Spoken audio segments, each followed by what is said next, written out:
अभी तक हमने राजा परीक्षित की कथा सुनी, जिसमें राजा परीक्षित द्वारा गलती से ऋषि शमीक का अपमान हो गया और उनके पुत्र द्वारा श्राप दिए जाने पर तक्षक नाग ने उन्हें डस लिया। परंतु राजा परीक्षित ने उससे पहले ही अपनी मुक्ति का उपाय ढूंढ लिया था। उन्होंने राजपाट त्याग कर ऋषियों की शरण ली और सुखदेव जी से भागवत कथा का श्रवण करके अपने आप को जन्म मृत्यु के भेद से ऊपर कर लिया था और वे ब्रह्म भाव में स्थित हो गए थे। 7वें दिन तक्षक के डसने से उनकी मृत्यु हो गई। यह समस्त कथा उग्र श्रवा जी ने राजा परीक्षित के पुत्र जन्मेजय को सुनाई। इस कथा को सुनकर और कहा, जन्मेजय, तक्षक ने तुम्हारे पिता परीक्षित का तिरस्कार किया है। इन महर्षि उत्तंग को भी उसने बहुत तंग किया है। यह सब तुमने सुन लिया, अब तुम जैसा उचित समझो वैसा करो।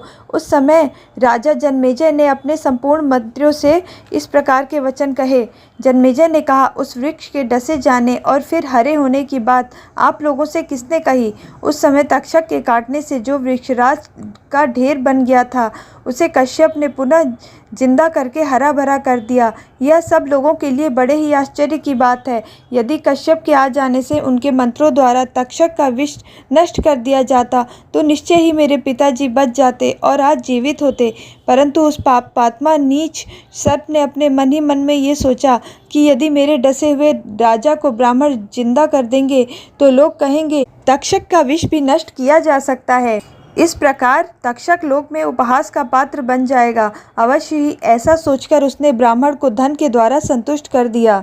मैं इस बात के लिए तक्षक को दंड अवश्य दूंगा। परंतु एक बात मैं सुनना चाहता हूँ, नागराज, तक्षक और महर्षि कश्यप जो आपस में आमने सामने मिले थे, यह सारा वृत्तांत किसने देखा और सुना था? आप लोगों को यह बात किसने बताई? यह सुनकर मैं सर्पों के नाश के लिए विचार करूंगा। मंत्रियों ने कहा, राजन सुनिए, विप्रवर कश्यप और नागराज तक्षक का मार्ग में एक दूसरे के साथ जो समागम हुआ था, उसका समाचार जिसने और जिस प्रकार हमारे सामने बताया उसका वर्णन करते हैं। भोपाल, उस समय वृक्ष पर पहले से ही कोई मनुष्य लकड़ी लेने के लिए सूखी डाली खोजता हुआ ऊपर चढ़ गया था।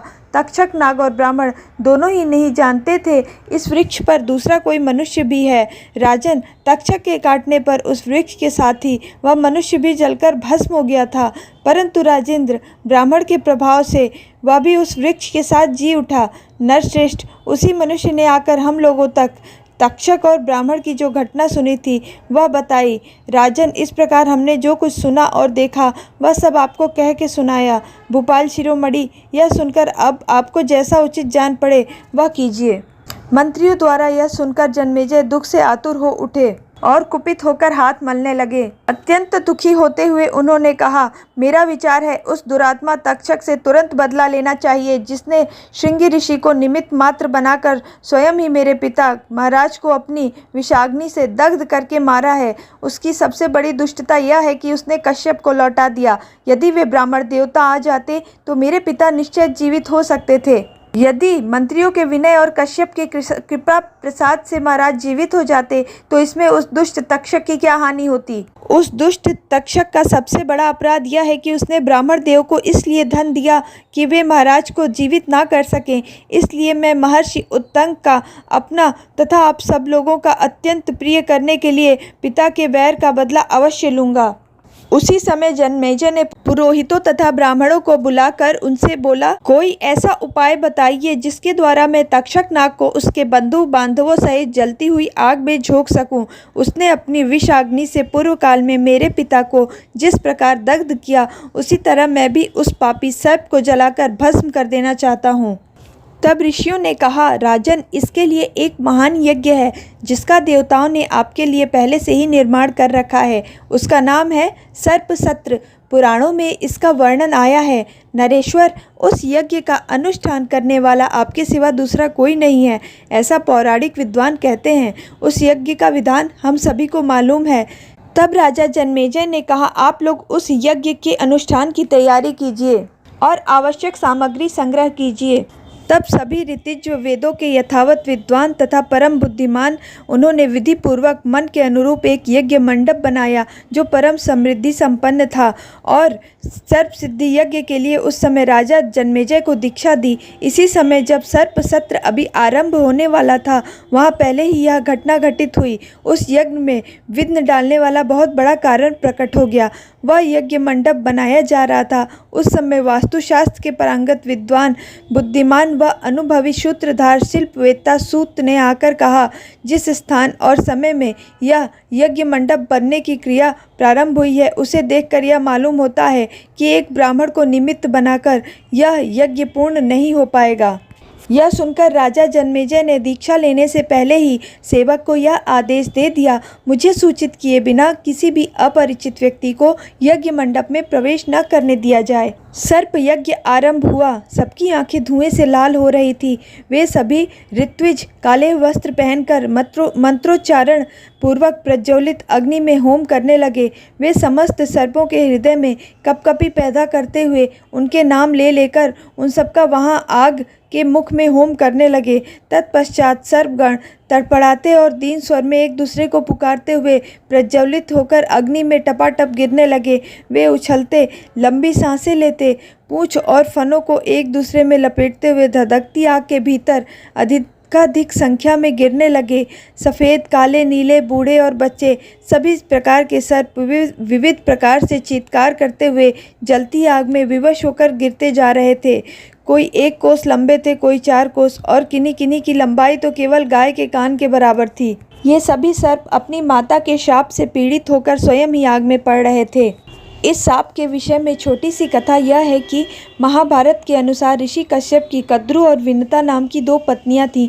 कद्रु सर्पों की माता थीं, वह विनता अरुण और गरुड़ की माता थीं। एक बार कद्रु व विनता ने एक सफ़ेद रंग का घोड़ा देखा और शर्त लगाई। विनता ने कहा, यह घोड़ा पूरी तरह सफ़ेद है, जो कि वाकई में वह घोड़ा पूरी तरह सफ़ेद ही था। लेकिन कद्रु ने कहा, यह घोड़ा तो सफ़ेद है, लेकिन इसकी पूँछ काली है। कद्रु ने अपनी बात को सही साबित करने के लिए अपने नागपुत्रों से कहा कि तुम सभी सूक्ष्म रूप में जाकर घोड़े की पूँछ से चिपक जाओ, जिससे उसकी पूँछ काली दिखाई पड़े और मैं शर्त जीत जाऊं। कुछ नागों ने कद्रु की बात नहीं मानी, क्योंकि उन्हें यह बात तर्क संगत और उचित नहीं लगी। तब कद्रु ने अपने ही उन पुत्रों को श्राप दे दिया कि तुम सभी जन्मेजय के ही सर्प यज्ञ में भस्म हो जाओगे। तो यह थी कथा, कैसे कद्रु ने अपने ही पुत्रों को जन्मेजय के सर्प सत्र में जलकर भस्म हो जाने का श्राप दे दिया था। आइए अब मुख्य कथा की ओर चलते हैं। उस समय उस महान सर्प सत्र में जो जो ऋत्विज लोग आहुतियाँ डालते, त्यों त्यों प्राणी मात्र को भय देने वाले घोर सर्प वहाँ आकर गिरते थे, जो आग में पड़ रहे थे, जो आकाश में ठहरे हुए थे, और जलती हुई ज्वालाओं की आग में जो सर्प पक रहे थे। उन सभी सर्पों का करुण क्रंदन निरंतर जोर जोर से सुनाई पड़ रहा था। नागराज तक्षक ने जब यह सुना कि राजा जन्मेजय ने सर्प यज्ञ की दीक्षा ली है, तब उसने सुनते ही वह देवराज इंद्र के भवन में चला गया। वहाँ उसने सभी बातें ठीक ठीक कह सुनाई। फिर सर्पों में श्रेष्ठ तक्षक ने अपराध करने के कारण भयभीत होकर इंद्रदेव की शरण ले ली। तब इंद्र ने अत्यंत प्रसन्न होकर कहा, नागराज तक्षक, तुम्हें यहाँ उस सर्प यज्ञ से कदापि कोई भय नहीं है। तुम्हारे लिए मैंने पहले ही पितामह ब्रह्मा जी को प्रसन्न कर लिया है, अतः तुम्हें कुछ भी भय नहीं है। तुम्हारी मानसिक चिंता दूर हो जानी चाहिए। उग्र शवा जी कहते हैं, इंद्र के इस प्रकार आश्वासन देने पर सर्पों में श्रेष्ठ तक्षक उस समय इंद्र भवन में ही सुख एवं प्रसन्न से रहने लगा। नाग निरंतर यज्ञ की अग्नि में आहुति बनते जा रहे थे। सर्पों का परिवार अब बहुत थोड़ा शेष बच गया था। यह देखकर वासुकी नाग अत्यंत दुखी होकर मन ही मन संतप्त होने लगे। सर्पों में श्रेष्ठ वासुकी नाग पर भयानक मोह छा गया। उनके हृदय में चक्कर आने लगा। अतः वे अपनी बहन मनसा से इस प्रकार बोले, हे बहन, मेरे अंगों में जलन हो रही है, मुझे दिशाएं नहीं समझ में आती, मेरे नेत्र घूम रहे हैं, लगता है मैं भी इस अग्नि यज्ञ में गिर पड़ूंगा। जन्मेजय का यह यज्ञ हम लोगों की हिंसा के लिए ही हो रहा है, निश्चय ही अब मुझे भी यमलोक जाना पड़ेगा। बहन, जिसके लिए मैंने तुम्हारा विवाह जरत्कारु मुनि से किया था, उसका अवसर आ गया है। तुम बांधवों सहित हमारी रक्षा करो। हम सभी के जीवन पर आए इस संकट को छुड़ाने के लिए वेद वेत्ताओं में श्रेष्ठ अपने पुत्र आस्तिक से कहो, वह बालक होने पर भी वृद्ध पुरुषों के लिए भी आदरणीय है।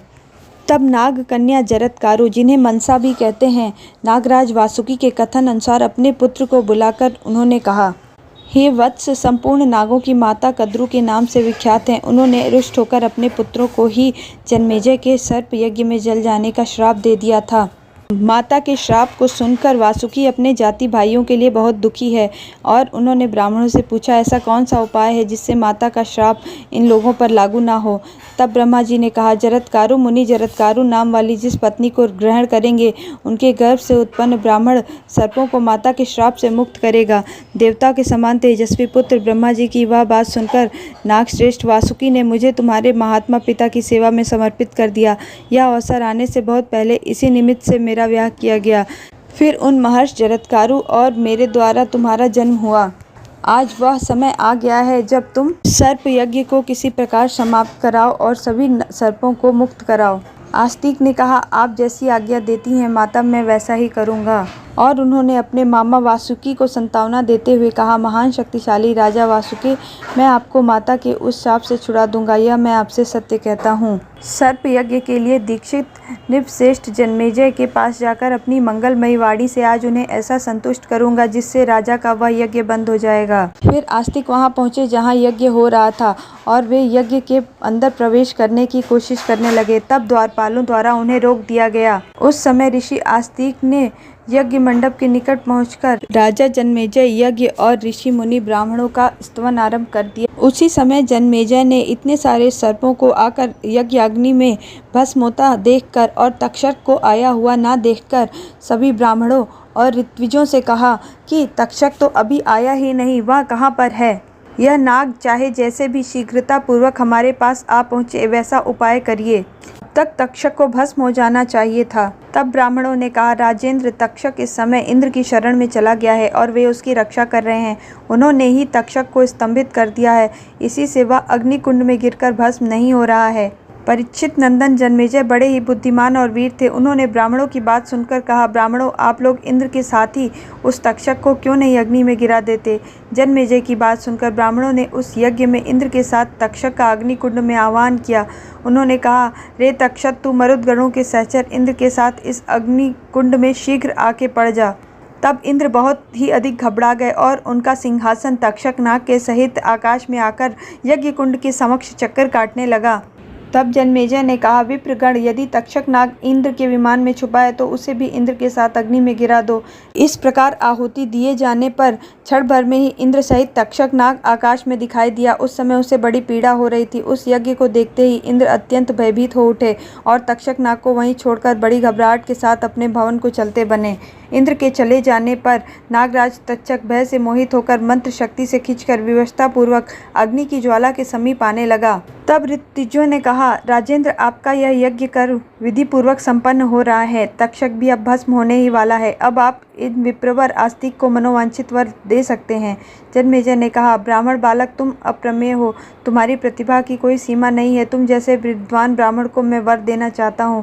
तुम्हारे मन में जो भी कामना है कहो, वह देने योग्य होगी तो मैं तुम्हें अवश्य दूंगा। निश्चित ही इंद्र ने उस नाग को त्याग दिया है और अब वह बड़े वेग से अग्नि की तरफ बढ़ा चला आ रहा है। तभी आस्तिक ने कहा, राजा जन्मेजय, यदि आप मुझे वर देना चाहते हैं तो सुनो। मैं वर मांगता हूँ, तुम्हारा यह यज्ञ बंद हो जाए और अब इसमें सर्प न गिरने पावे। ब्राह्मण आस्तिक के ऐसा कहने पर परीक्षित कुमार जन्मेजय खिन्न चित्त होकर बोले, विप्रवर, आप सोना चांदी गौ तथा अभीष्ट वस्तुओं को जिन्हें आप ठीक समझते हो मांग लो। परंतु आस्तिक ने कोई और वर नहीं मांगा। तब सभी ब्राह्मणों ने कहा, आप वर देने का वचन दे चुके हैं, अतः ब्राह्मण को यह वर मिलना ही चाहिए। उग्रश्रवा जी कहते हैं, शौनक, आस्तिक के संबंध में एक और अद्भुत बात मैंने सुन रखी कि जब राजा जन्मेजय उसे वर मांगने का अनुरोध कर रहे थे और उसके वर मांगने पर इंद्र के हाथ से छूटकर गिरा हुआ तक्षक नाग आकाश में ही ठहर गया, तब महाराज जन्मेजय को बड़ी चिंता हुई, क्योंकि अग्नि पूर्ण रूप से प्रज्वलित थी और उसमें विधि पूर्वक आहुतियाँ दी जा रही थी। तब भी भय से पीड़ित वह तक्षक अग्नि में क्यों नहीं गिरा? तो इसका उत्तर है, उसी समय एक घटना हुई थी। इंद्र के हाथ से छूटने पर जब तक्षक भय से थर्रा गया और नीचे गिरने लगा, उसी समय आस्तिक ने उसे लक्ष्य करके 3 बार कहा, ठहर जा, ठहर जा, ठहर जा। तब आग से पीड़ित तक्षक आकाश में उसी तरह ठहर गया जैसे कोई मनुष्य आकाश और पृथ्वी के बीच में लटक रहा हो। तब सभासदों के बार बार प्रेरित करने पर राजा जन्मेजय ने भी यह बात कही। अच्छा, आस्तिक ने जैसा कहा है वैसा ही हो। यह यज्ञ कर्म समाप्त किया जाए, नागगण कुशल पूर्वक रहें और ये आस्तिक प्रसन्न हो, साथ ही सूत जी की कही हुई बात भी सत्य हो। और इसी के साथ जन्मेजय का यह सर्प सत्र यज्ञ भी बंद हो गया। सभी को राजा ने धन धान्य आदि देकर संतुष्ट किया। महाराज जन्मेजय ने आस्तिक को भी धन धान्य आदि देकर संतुष्ट किया और कहा, अगली बार जब मैं अश्वमेघ यज्ञ करूंगा तब आप यहाँ पधारिएगा। आस्तिक ने भी स्वीकार कर लिया और घर जाकर माता तथा मामा को यह सारी बात कह सुनाई। आस्तिक की बात सुनकर सभी नाग और वासुकी नाग भी अत्यंत प्रसन्न हो गए। यज्ञ के खत्म हो जाने पर जो नाग वासुकी के साथ उपस्थित थे उन्होंने आस्तिक से प्रसन्न होकर उनसे कहा, आपने हमारे प्राणों की रक्षा की है, अब आप अपना कोई ऐसा मनोरथ बताइए जिसे हम पूर्ण कर सकें। तब आस्तिक ने कहा, नागगण, लोक में जो कोई ब्राह्मण अथवा दूसरा मनुष्य प्रसन्न चित्त होकर मेरे इस धर्ममय उपाख्यान का पाठ करे, उसे आप लोगों से कभी कोई भय ना हो। यह सुनकर सभी सर्प बहुत प्रसन्न हुए और अपने भांजे आस्तिक से बोले, प्रिय वत्स, तुम्हारी यह कामना पूर्ण हो। हे भगिनी पुत्र, हम बड़े प्रेम और नम्रता से युक्त होकर सर्वथा तुम्हारे इस मनोरथ को पूर्ण करते रहेंगे। जो कोई असित आरतीमान और सुनीत मंत्र का दिन अथवा रात के समय स्मरण करेगा उसे सर्पों से कभी कोई भय नहीं होगा। मंत्र इस प्रकार है, यो जरत्कारुणा जातो जरत्कारो महायशा आस्तिकः सर्प सत्रे वह पन्नगान योभ्यरक्षत तम स्मरंतम महाभागा न माम हिंसी तुम्हर्थ। इस मंत्र के भाव इस प्रकार हैं, जरत्कारु ऋषि से, जरत्कारु नामक नाग कन्या से, जो आस्तिक नामक यशस्वी ऋषि उत्पन्न हुए जिन्होंने सर्प सत्र में तुम सर्पों की रक्षा की थी, मैं उनका स्मरण कर रहा हूँ। महाभाग्यवान सर्पों, तुम लोग मुझे मत डसो। पाप सर्प भद्रम ते गच्छ सर्प महाविशा जन्मेजयस्य यज्ञान्ते आस्तिक वचनम स्मर। हे महाविष्टर सर्प, तुम यहाँ से चले जाओ, तुम्हारा कल्याण हो। अब तुम जाओ, जन्मेजय के यज्ञ की समाप्ति में आस्तिक को तुमने जो वचन दिया था उसका स्मरण करो। गे आस्तिकस्य वचः श्रुत्वा यह सर्पो न निवर्तते शतधा भिद्यते मूर्धनि शिशम वृक्ष फलम यथा। और जो सर्प आस्तिक के वचन की शपथ सुनकर भी नहीं लौटेगा, उसके फन के शीश के फल के समान सैकड़ों टुकड़े हो जाएंगे। नागराज तथा सर्पों से यह वरदान प्राप्त करके आस्तिक को बड़ी प्रसन्नता हुई और वे उसके पश्चात वहां से चले गए। यह कथा यहाँ समाप्त होती है, किंतु आप अगर राजा परीक्षित और उनके मोक्ष की कथा सुनना चाहते हैं तो इस वीडियो के पार्ट 1 को जरूर सुनें। लिंक डिस्क्रिप्शन में दिया गया है। हरे कृष्णा, श्री राधे।